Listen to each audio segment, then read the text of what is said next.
Hi guys, আসসালামু আলাইকুম। আজকে আমি আপনাদের সামনে নিয়ে এসেছি একটি এলইডি টিভি নিয়ে।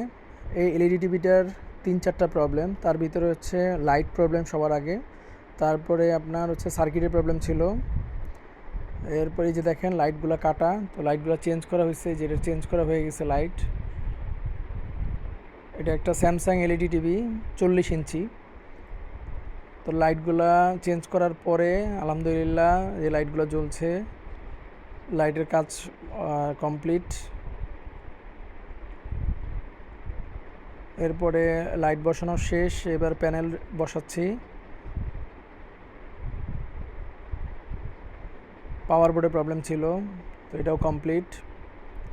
এই যে টিভিটা আমাদের কমপ্লিট হয়ে গেছে।